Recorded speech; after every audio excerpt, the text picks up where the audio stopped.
One man did more damage to American cities than any bomb or riot of the 20th century, and he never meant to.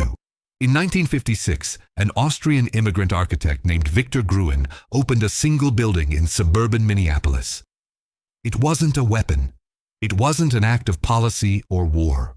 But within a generation, its logic would hollow out downtowns across America. Gruen didn't set out to create a temple of consumption. He wanted to build a new kind of public square. A place where democracy, culture, and commerce could coexist. Where suburban life might regain the civic soul it was rapidly losing.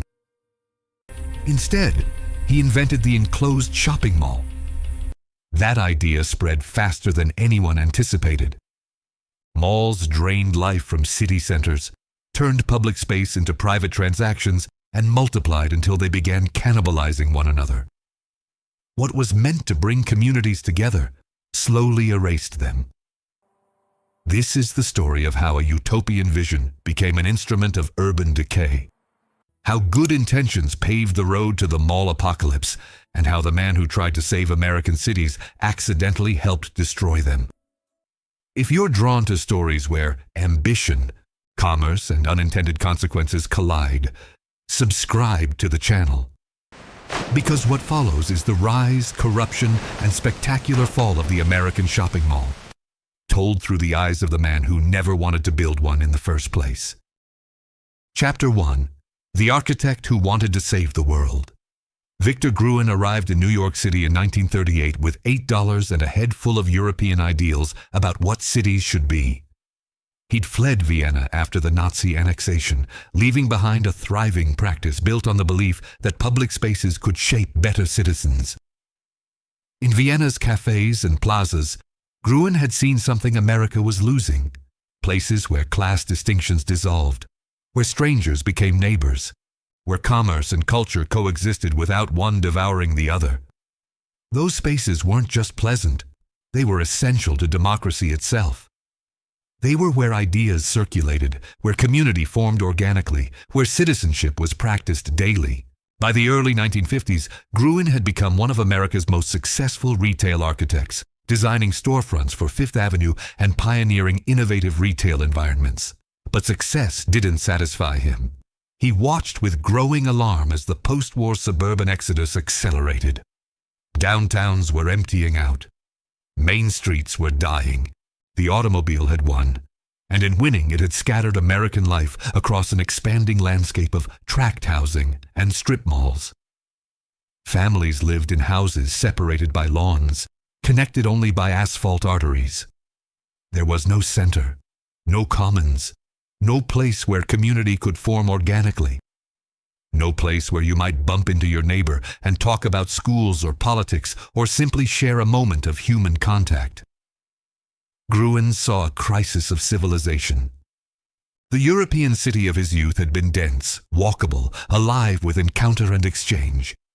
The American suburb was isolated, car-dependent, atomized. What if you could create a new kind of center for suburban life? Not a nostalgic European plaza, but something that captured the same essential qualities. A place protected from weather, accessible by car, but designed to encourage walking once you arrived. A place where you could shop, attend lectures, visit a library, see a play, meet friends. A place that would give the suburbs what they desperately lacked: a heart. In 1952, Gruen got his chance. The Dayton Company hired him to design a regional shopping center for Minneapolis's booming southern suburbs. But Gruen didn't just want to build a shopping center. He wanted to build a social experiment. He proposed something revolutionary: an enclosed, climate-controlled environment built around a central courtyard, anchored by 2 department stores with smaller shops between them. There would be art, sculpture, fountains, gardens, and surrounding the commercial core would be apartments, medical offices, a theater, a library, everything needed for a complete community.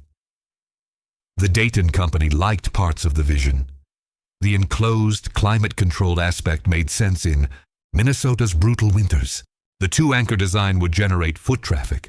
But the rest, the library, theater, civic spaces, those were harder to justify. They didn't generate rent. they didn't produce immediate returns. As the project moved from concept to construction, elements were quietly eliminated. The theater disappeared. The library vanished. The residential and office components were forgotten. What remained was the commercial core, purified of its civic ambitions. Gruen compromised, telling himself the other elements could be added once the center proved successful. He believed that if he demonstrated the concept, the rest would follow. The center would become so beloved that the community would demand the civic amenities he'd originally envisioned. On October 8, 1956, Southdale Center opened in Edina, Minnesota. 40,000 people showed up on the first day, flooding into a space unlike anything they'd experienced before. The center was fully enclosed and climate-controlled, maintaining a constant 72 degrees regardless of what Minnesota's brutal weather was doing outside. Natural light filtered through skylights into a central courtyard called the Garden Court of Perpetual Spring, where tropical plants grew year-round in Minnesota's climate. A goldfish pond sparkled under carefully designed artificial lighting, and a massive birdcage filled with live birds, parakeets and canaries, created an atmosphere of almost surreal comfort. It was nature, but nature perfected, controlled, optimized. Shoppers could stroll between stores without coats, without umbrellas, without boots, without gloves, without ever acknowledging the existence of the harsh world outside. Nature tamed and made eternally pleasant. Winter had been defeated by modern technology and American ingenuity. The two anchor stores, Donaldson's and Dayton's, sat at opposite ends of the complex, connected by a concourse lined with 72 smaller shops. The layout was deliberate and psychologically sophisticated. To get from one anchor to the other, shoppers had to walk past every smaller retailer, maximizing exposure and impulse purchases. It was brilliant retail design, the kind of spatial manipulation that would later be studied in business schools and psychology departments. But Gruen had also tried to incorporate elements of his larger vision into this commercial machine. The garden court wasn't just decorative, it was meant to be a gathering place, a center for community life beyond shopping. There was a sidewalk cafe where people could linger over coffee, a stage for performances and lectures that Gruen imagined would host civic events, sculpture by local artists that would provoke thought and conversation. Gruen had even designed the acoustics carefully to encourage conversation rather than echo, creating pockets of intimacy within the larger space. The press response was rapturous. Architectural Forum declared it a triumph. Life magazine featured it. Time called it a pleasure dome with parking. Southdale became an instant sensation, generating more sales per square foot than any outdoor shopping center in the country. But something else was happening, something Gruen hadn't anticipated. People weren't using Southdale the way he'd imagined. They weren't lingering to attend lectures or meet friends. They were shopping, moving efficiently from store to store, making purchases, then leaving. The cafe sat mostly empty. The performance stage went unused. Southdale was succeeding brilliantly as a retail machine. As a civic space, it was failing quietly. Developers studying Southdale's success drew their own conclusions. They saw the sales figures, the traffic counts, the revenue per square foot. They saw a profitable formula, and they began planning their own versions, stripping away even the modest civic gestures Gruen had retained. The mall was about to multiply, and in multiplying, it would devour something essential about American cities. Victor Gruen, standing in the garden court of Perpetual Spring, watching shoppers hurry past with bags in hand, must have felt the first whisper of doubt about what he'd created, but the machine was already in motion. Chapter 2. The Explosion. To understand how malls spread like wildfire, you need to understand the perfect storm of 1950s America. 5 forces converged simultaneously. First, demographics. World War II veterans were starting families in unprecedented numbers. The baby boom created massive housing demand, built almost exclusively in new suburban developments. Federal policy accelerated this through the GI Bill and FHA mortgage insurance. Between 1950 and 1960, America's suburban population increased by 47%, while urban cores stagnated. Second, infrastructure. The Federal Aid Highway Act of 1956, signed the same year Southdale opened, committed $25 billion to building 41,000 miles of interstate highways. The largest public works project in human history fundamentally restructured American geography. The car wasn't just transportation anymore. It was the organizing principle of American space. Third, economics. Post-war prosperity was real and widely distributed. Consumer spending surged. Americans needed places to buy cars, televisions, appliances, furniture. Suburban shopping centers offered abundant free parking, modern facilities, and climate control.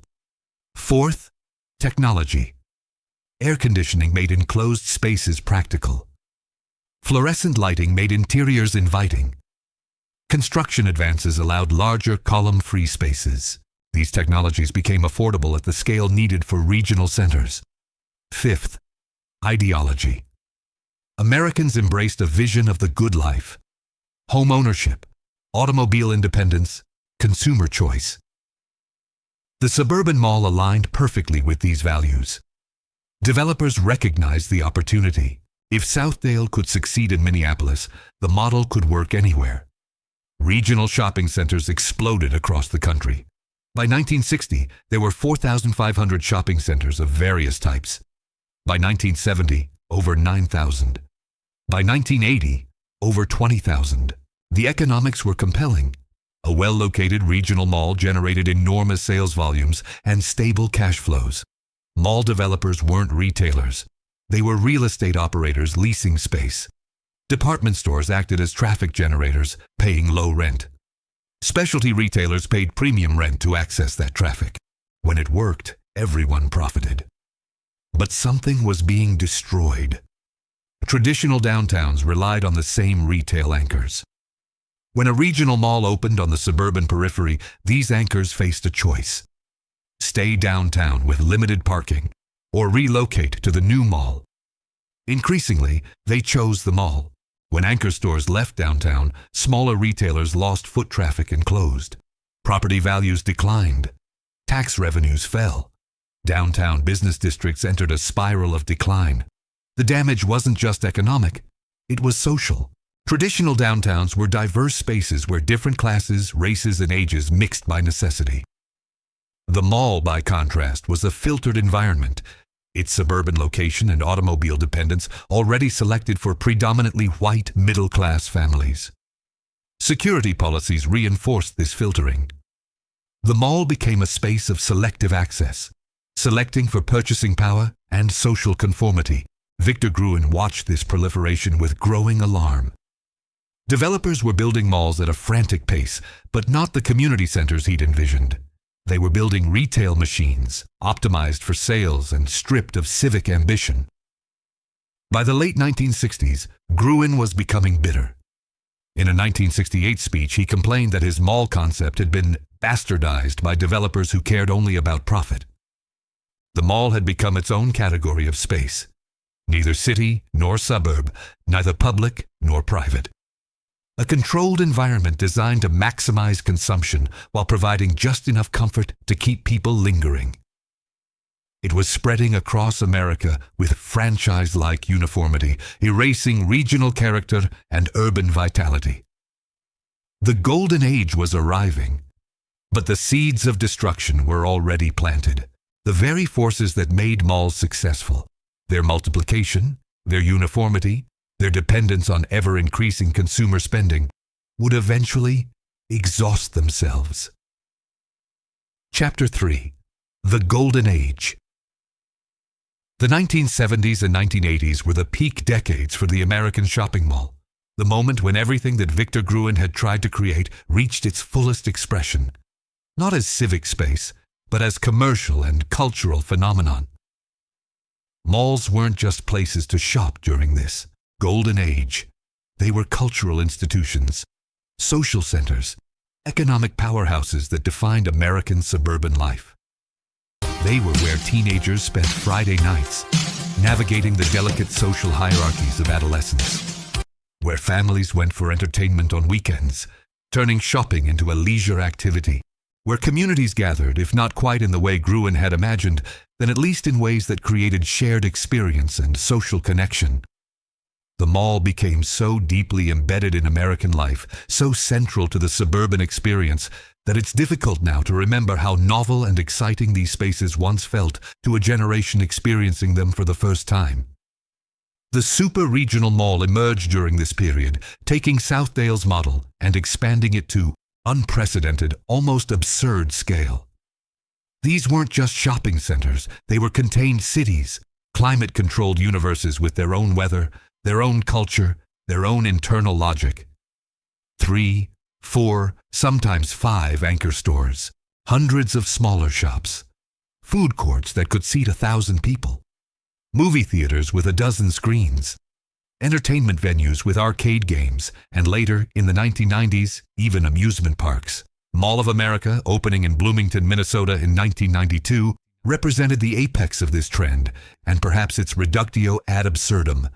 4.2 million square feet of retail space, over 500 stores, an entire indoor amusement park complete with roller coaster, an aquarium with sharks, and parking for 12,750 cars. It was Southdale's spiritual descendant, but Gruen's civic vision had been completely replaced by pure commercial spectacle, consumption as entertainment, shopping as theme park experience. The food court, which became standard in malls during the 1970s, exemplified this evolution from civic space to commercial optimization. Instead of a single restaurant with table service and individual character, malls created dedicated dining areas where multiple fast food vendors offered diverse options: Chinese, pizza, burgers, Mexican sandwiches, around shared seating. It was efficient from an operational standpoint. It was profitable, generating high revenue per square foot, and it was socially flexible. Groups could eat together while choosing completely different cuisines, solving the age-old problem of where should we eat? It also happened to be, quite accidentally, one of the few genuinely democratic spaces in the mall. The food court didn't care whether you bought a $3 slice of pizza or a $12 meal. You could sit there for hours nursing a soda and no one would chase you away, at least not during this golden age. The food court became a gathering place, particularly for teenagers who could spend entire afternoons and evenings there with minimal expenditure, seeing and being seen, navigating social dynamics, conducting the business of being young. Mall management tolerated this, even encouraged it to a point, because teenage presence attracted other teenagers, and teenagers eventually made purchases. If not today, then next week, if not this year, then when they became adults with real money. Teenagers adopted malls as their default social space. They hung out, walking circuits, sitting in food courts, browsing without buying. Malls developed policies to manage this: curfews, parental supervision requirements, security patrols, balancing welcome and control. For suburban families, malls became multi-purpose destinations. Shop, eat, see a movie, let children play, all without leaving the climate-controlled environment. This convenience was revolutionary. Safety was a key selling point. Private property with security guards, surveillance cameras, controlled access. Inside the mall, parents felt children were protected. Crime rates were generally low. This attracted families who avoided urban downtowns as urban crime rates rose. The mall became a refuge from urban disorder. But this safety was selective. Mall security policies disproportionately targeted young black men. Malls became de facto segregated spaces through location, design, and security practices. The mall offered comfort to some precisely because it excluded others. The economic impact was enormous. Regional malls employed thousands, generated millions in sales tax, anchored broader commercial development. Cities competed aggressively to attract mall development with tax abatements and infrastructure improvements. But even at the height of success, problems were accumulating: oversupply. Developers kept building because malls were profitable, but retail demand couldn't support the growing supply. Markets became saturated. Weaker malls started struggling. Higher vacancy, declining sales, deferred maintenance. Cost structures were problematic. Climate-controlled enclosed malls were expensive to maintain. Energy, security, landscaping, management, all passed to tenants through rent and fees. As competition increased and sales growth slowed, retailers found themselves squeezed between rising costs and stagnant revenues. Retail economics were changing. Department stores opened multiple locations in the same metro area, cannibalizing their own sales. Chains overexpanded, betting on indefinite revenue growth. When it didn't materialize, they found themselves overextended. Demographics shifted. The generation that grew up with malls was aging. Their children would have different shopping behaviors, shaped by the internet. The mall as social destination made sense when it was the only option, but as entertainment diversified, cable, video games, the internet, the appeal of hanging out at malls diminished. Victor Gruen died in 1980, increasingly estranged from his creation. In his final years, he spoke bitterly about what malls had become. In a 1978 speech, he declared, "I refuse to pay alimony for those bastard developments." But disowning something doesn't make it go away. Malls continued, dominating American retail. Except they weren't too big to fail. They were too big to succeed. The mall's business model required constant growth, and growth cannot continue forever. The golden age was ending. The decline would start slowly, then accelerate with shocking speed. Chapter 4. The cracks widen. The decline didn't begin with a catastrophic event. It began with 1,000 small failures, warning signs dismissed as isolated problems. The first signs appeared in the late 1980s and early 1990s. Malls built on flawed premises, poorly located, undercapitalized. By the early 1990s, a significant number of 1970s and 1980s malls were already failing. But the real vulnerability wasn't in weak malls. It was in the dependency structure connecting healthy malls to the retail ecosystem. Malls needed anchor department stores to generate traffic. Department stores needed strong sales to justify locations. And department store sales were beginning to stagnate under pressure from new retail formats. The big box category killer was the first major threat. Toys R Us, Home Depot, Best Buy, Circuit City, enormous selection in specific categories at competitive prices, located in strip centers with ample parking, avoiding the higher rent of enclosed malls. Consumers could drive directly to the store, park near the entrance, make their purchase, and leave. No walking through a mall. Efficient transaction. These category killers ate market share in key departments. The discount mass merchant was the second threat. Walmart and Target pursued aggressive expansion, opening stores in smaller markets and suburban locations. Wide merchandise range at everyday low prices, competing directly with department stores. But they operated at lower margins with faster inventory turns, and they weren't tied to the mall format. Department stores found themselves trapped between category killers with deeper selection and discounters with lower prices. The third threat was changing consumer behavior. Shopping was becoming more purposeful, less recreational. The generation that treated mall visits as leisure was aging. Younger consumers viewed shopping instrumentally. Get in, get what you need. Get out. Time became the scarce resource. The mall's design, maximizing exposure by forcing circulation through the concourse, began feeling less like clever merchandising and more like wasted time. Department stores began closing locations.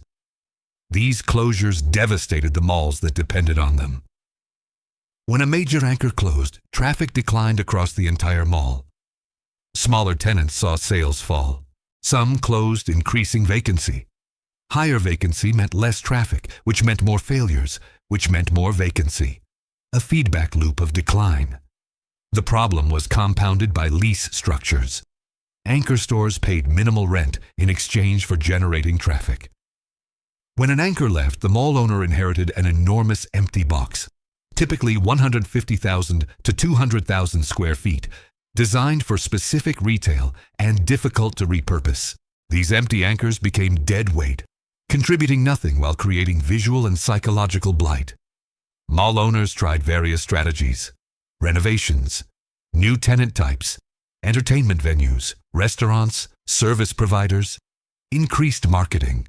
Some efforts worked temporarily, buying time, but they couldn't address the underlying problem: too much mall space for the retail demand.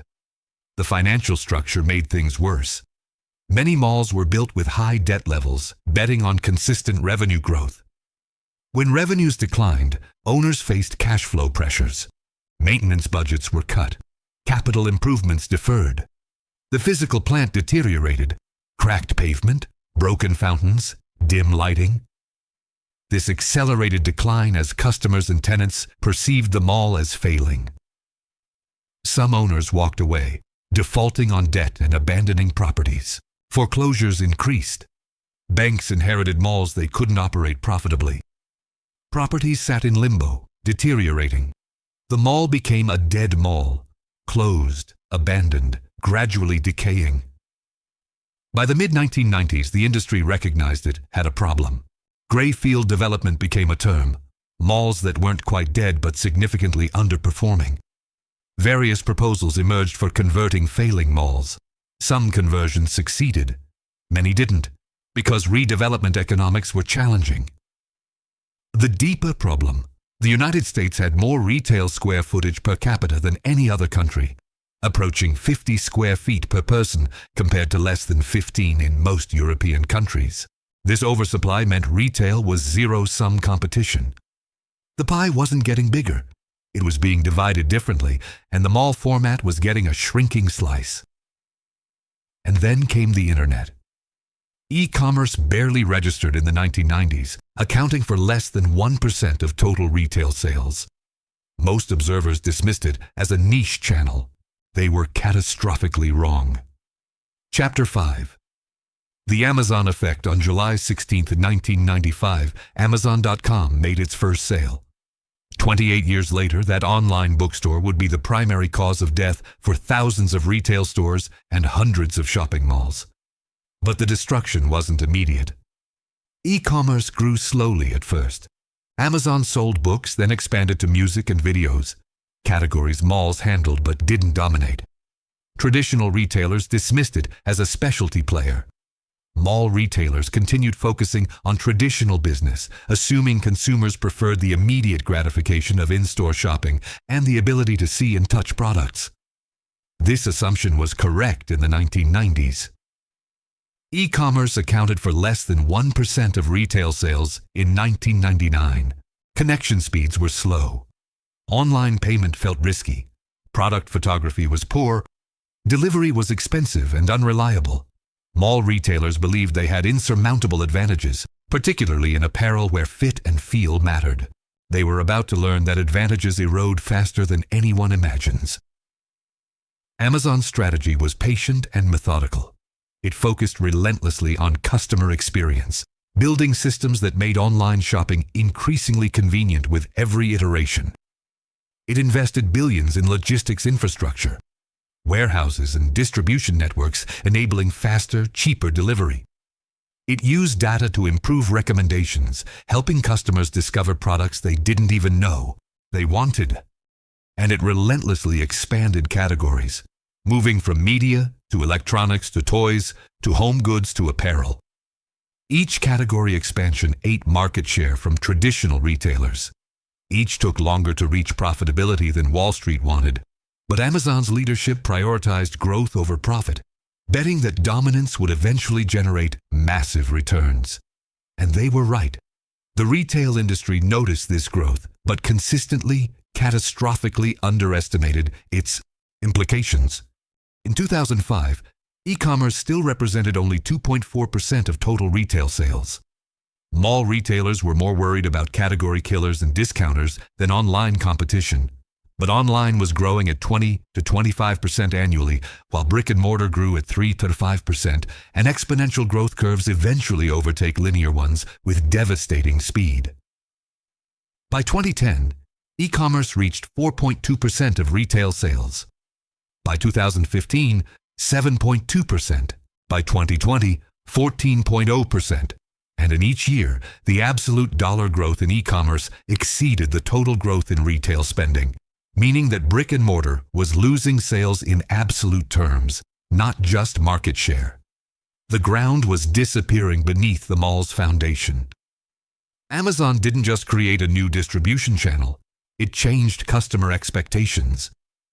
Amazon Prime, introduced in 2005, offered unlimited 2-day shipping for a flat annual fee. This simple innovation transformed online shopping economics. Shipping wasn't a decision on each transaction. It was a sunk cost, already paid. Prime members ordered more frequently in smaller quantities. This increased Amazon's revenue per customer and deepened loyalty. The mall's value proposition depended on assumptions: selection, convenience, social experience, immediacy. Amazon undermined all of them. Selection? Amazon's virtual catalog was infinite, unconstrained by shelf space. Convenience? Shopping from home beat driving to the mall. Social experience? The generation growing up online found connection through screens, not food courts. Immediacy? As Amazon built same-day and next-day delivery, even this eroded. Department stores were particularly vulnerable. Their traditional strength was curated selection across multiple categories. But Amazon offered far broader selection, often at lower prices. Department stores' in-store experience degraded as sales declined and cost-cutting reduced staffing. Customers who might once have browsed a department store now browsed Amazon. Anchor store closures accelerated. Macy's, JCPenney, Sears, Kohl's all began closing hundreds of locations. Each closure dealt a body blow to the mall that lost the anchor. These weren't marginal malls losing weak stores. These were established malls losing once strong anchors because the entire department store sector was collapsing. Specialty retailers fared no better. Chains that thrived in malls found themselves unable to compete with online selection and pricing. Entire categories of mall tenants went bankrupt. Toys R Us liquidated in 2018. Radio Shack closed most stores. Borders books disappeared. Systematic elimination of retail categories where online offered decisive advantages. Apparel was supposed to be the safe category. Customers wanted to try before buying. This assumption held longer, but eventually crumbled.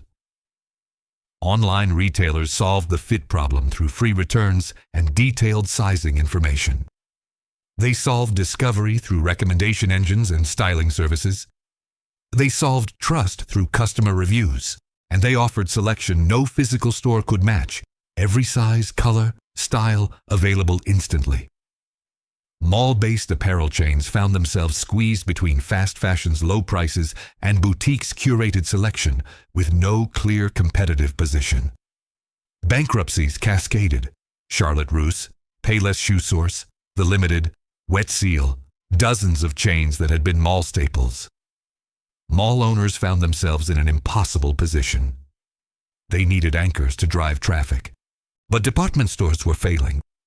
They needed specialty tenants to pay high rents, but specialty retail was collapsing.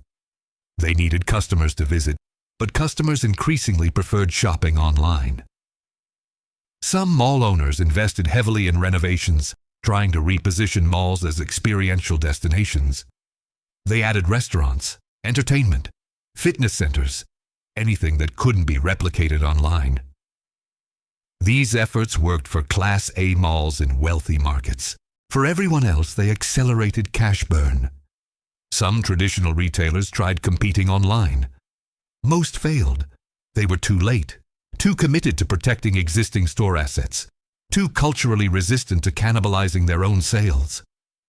They never developed the logistics infrastructure, technology systems, or organizational capabilities to compete with Amazon. By the late 2010s, the mall industry was in full crisis. Store closing announcements came weekly. Bankruptcy filings mounted. Class B and Class C malls were dying en masse. The COVID-19 pandemic, forcing mall closures in 2020, accelerated terminal trends. Many malls never fully recovered. Customers forced to shop online discovered they preferred it. The human toll was enormous. Retail employment had been a major job source, particularly for young people, women re-entering the workforce, and workers without college degrees. As stores closed, these jobs disappeared. Communities lost gathering places, tax revenue, economic anchors, and Amazon kept growing. By 2022, it accounted for 40% of all U.S. e-commerce sales. It had become the infrastructure underlying modern consumer commerce, as essential and invisible as the electrical grid. Victor Gruen wanted to build town squares for suburban America. Amazon built something that superseded the need for physical squares. A commercial infrastructure connecting buyers and sellers directly, eliminating the intermediary role malls played. It wasn't better in every way. It was socially isolating, economically extractive, environmentally costly. But it was convenient, and in America, convenience trumps almost every other value. Chapter 6. The Death Spiral. A dying mall doesn't die quickly. It dies in stages, each accelerating the next, creating an irreversible feedback loop. Stage 1. Loss of an anchor tenant. This is the moment when everything changes. When an anchor closes, whether through corporate bankruptcy, underperformance, or lease expiration, traffic declines immediately across the entire property. Not gradually, not slowly, immediately. Smaller tenants whose businesses depend entirely on that foot traffic see sales fall within days. The anchor didn't just occupy space. It was the engine that made the entire machine work. Remove the engine, and the machine begins to die. Stage 2. Increased vacancy among inline tenants. As sales decline, weaker tenants can't afford rent and close their doors. Other tenants, seeing the trend and reading the writing on the wall, choose not to renew leases when they expire. Vacancy begins appearing in the corridors between anchors. First one store, then 3, then 10. Initially, mall management can fill some spaces with new tenants, but they're often lower quality. Discount retailers paying minimal rent, temporary pop-ups that never become permanent, struggling chains willing to take marginal locations because they have nowhere else to go. The overall tenant mix degrades visibly. Customers notice, they talk, word spreads. The mall begins feeling emptier, less vibrant, less like a destination, and more like a place you drive past without stopping. Stage 3. Deferred maintenance. As vacancy increases, revenue declines. Owners choose cash flow over maintaining standards. Maintenance budgets are cut. Small problems go unrepaired. Broken fountains, burned out lights, cracked tiles. Larger problems are patched, not fixed. The mall's physical condition declines visibly, accelerating the perception of decline. Stage 4. Loss of additional anchors. Once a mall enters visible decline, remaining anchors reassess commitment. Department store chains consolidate, keeping only best-performing locations. When a second anchor closes, the death spiral accelerates dramatically. Traffic collapses. The mall loses its ability to function as a regional shopping destination. Stage 5. Crossing the viability threshold. Every mall has a minimum occupancy and traffic level needed to justify operation. Below that threshold, the mall can't generate enough revenue to cover operating expenses, utilities, security, maintenance, property taxes, debt service. The mall becomes a cash incinerator. Owners face a choice: continue funding losses hoping for recovery or cease operations. Most choose the latter. Stage 6. Closure. Mall management announces the property will close, gives remaining tenants notice, begins shutdown procedures. The last tenants leave. Gates are locked. Utilities turned off. Security reduced to minimal levels. The mall enters limbo. Legally owned but practically abandoned. Stage 7. Abandonment and decay. Dead malls deteriorate rapidly once human presence ceases. Roofs leak. Vandals break windows. Copper wiring is stripped. Plants grow through parking lot cracks. The structure gradually returns to ruin, a modern archaeological site displaying the remains of late 20th century consumer culture. This process, once started, is almost impossible to reverse. A few malls have been successfully redeveloped, converted to mixed-use developments, office space, housing, civic facilities. These successes require enormous capital investment, favorable market conditions, and supportive local government. Most struggling malls lack all three. The psychology of decline is as important as the economics. Once a mall is perceived as failing, that perception becomes self-fulfilling. Customers avoid dying malls. Quality tenants refuse to locate there. Investors won't provide capital. Employees don't want to work there. The mall becomes stigmatized, and stigma is nearly impossible to overcome. Crime often increases at dying malls. As traffic declines and security budgets are cut, dying malls can attract nuisance behavior. Media coverage reinforces the perception that the mall is unsafe, further accelerating decline. This creates a racial and class dimension. Malls serving predominantly Black or Latino communities are quicker to be stigmatized as dangerous. The financial mechanics are complex and opaque. Many malls were financed through commercial mortgage-backed securities. When a mall fails, the loan defaults and the property enters foreclosure. The servicer's priority is recovering loan value, not saving the mall. This process can take years, during which the property deteriorates and blight spreads. The death spiral affects different mall types differently. Class A malls in wealthy urban markets have proven relatively resilient. These properties serve affluent customers who treat shopping as leisure, curate luxury brands difficult to replicate online, and invest heavily in constant evolution. Class B malls, serving middle-income suburban markets, have suffered the highest casualty rates. They lack the cachet of Class A properties and the necessity of Class C malls serving underserved communities. They're too nice to attract discount tenants, but not nice enough for luxury ones. They existed to serve a middle-class suburban demographic that's been hollowed out by economic polarization and whose shopping has migrated online. Class C malls in lower-income communities face different challenges. They often serve as essential infrastructure in areas with limited retail access. Their loss harms already disadvantaged communities disproportionately, but their economics are often unsustainable.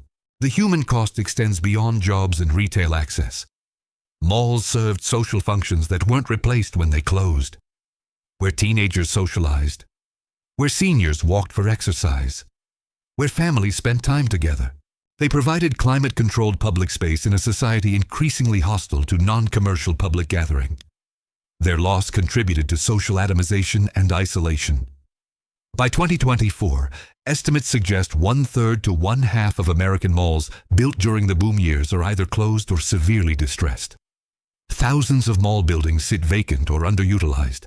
The dead mall has become an American icon, a symbol of decline as potent as the abandoned factory.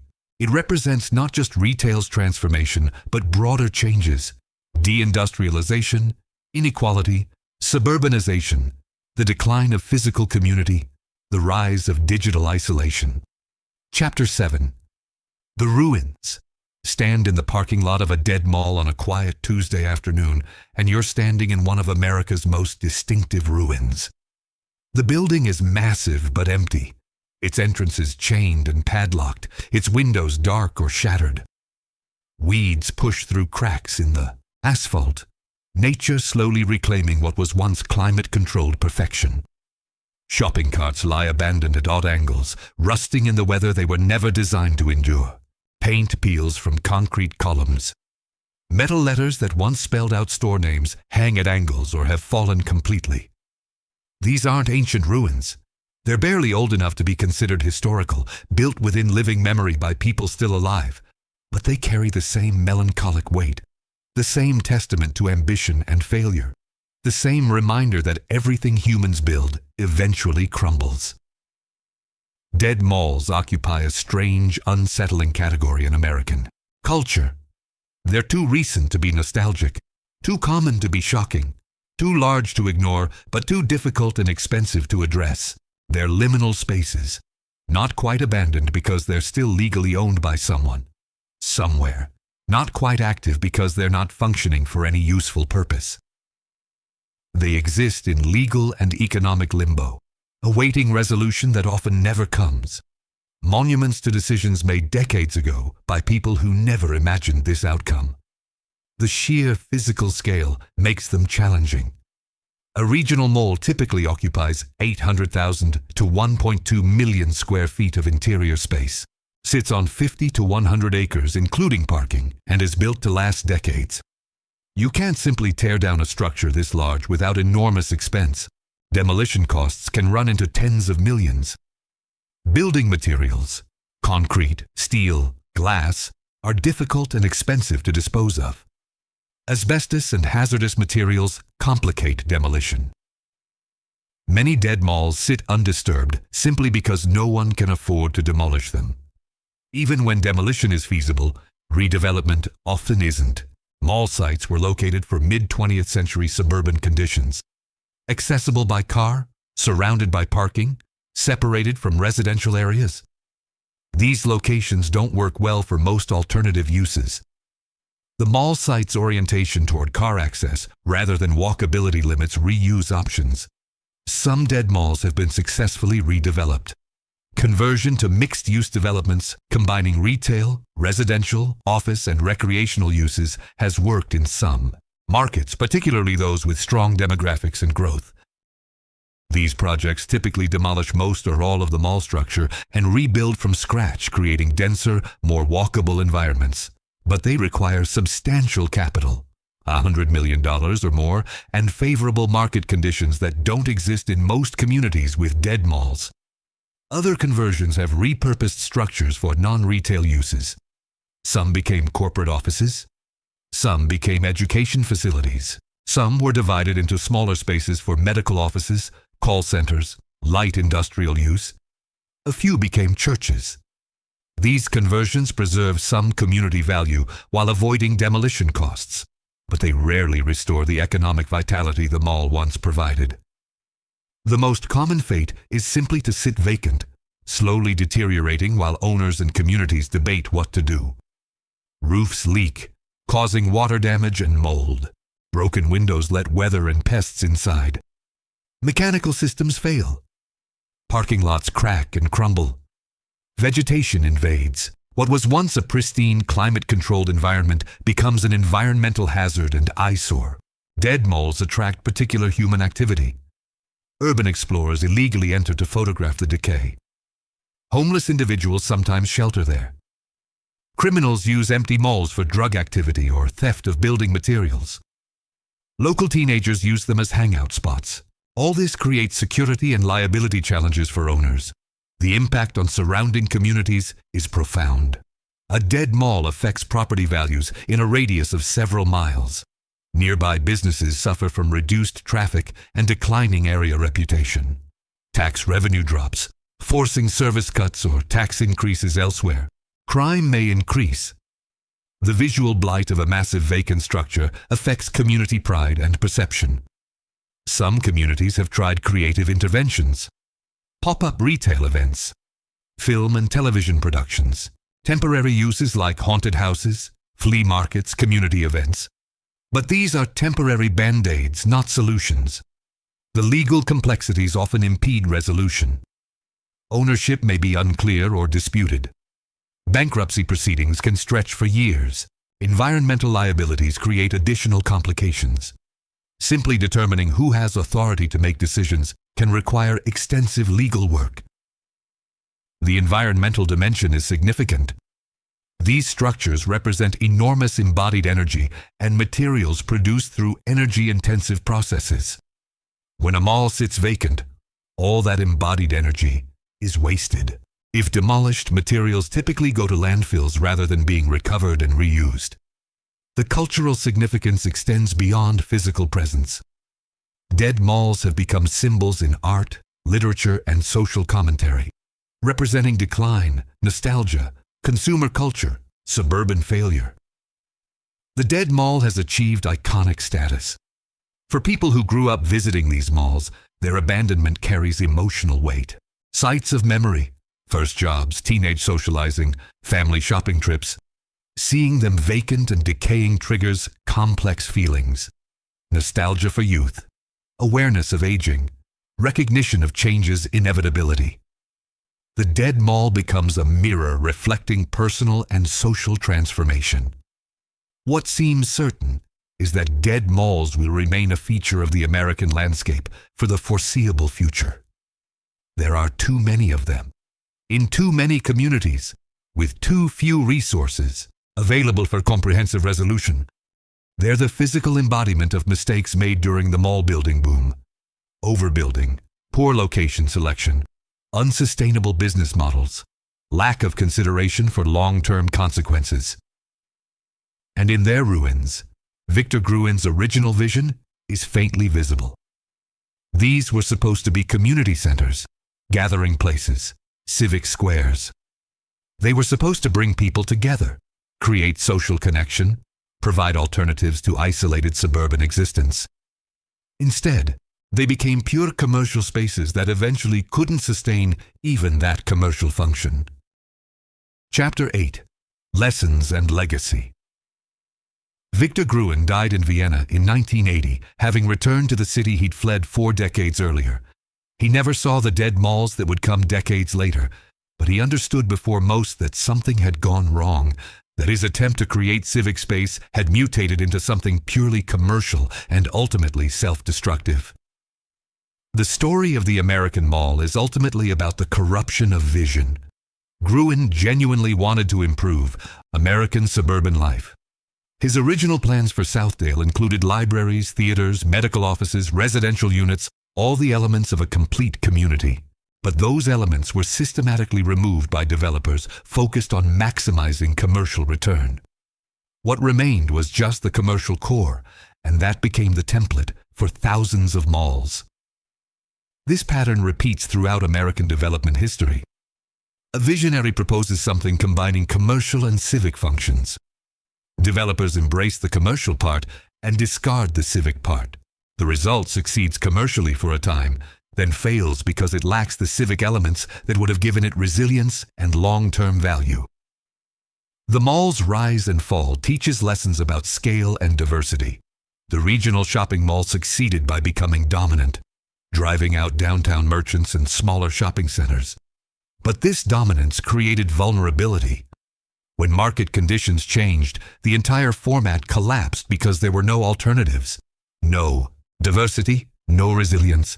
The economic lesson is about the dangers of oversupply driven by optimistic projections. Mall developers assumed consumer spending would continue growing indefinitely. They built for a future that never arrived, creating massive oversupply that guaranteed eventual failure. This pattern of boom and bust, driven by overbuilding, appears across commercial real estate. The social lesson is about the inadequacy of purely commercial spaces to serve civic functions.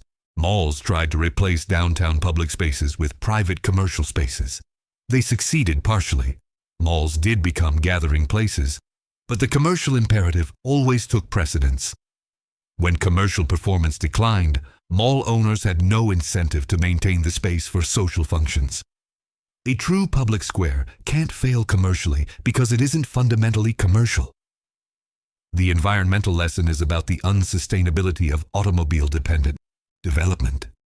Malls required enormous parking lots, consumed vast land areas, generated massive vehicle traffic. This model worked when gasoline was cheap, land was abundant, and environmental concerns were minimal. But it created long-term costs: carbon emissions, habitat destruction, stormwater problems, infrastructure maintenance burden that weren't included in the original calculations. The architectural lesson is about the dangers of disconnection from context. Malls were inserted into suburban landscapes with little consideration for how they related to surrounding development. They were islands accessible only by car, walled off from neighborhoods, oriented inward. This made them easy to build, but difficult to integrate and impossible to adapt when conditions changed. The retail lesson is that commerce alone can't sustain large format real estate over long periods. The most resilient commercial buildings historically combined retail with other uses. They could adapt when retail conditions changed.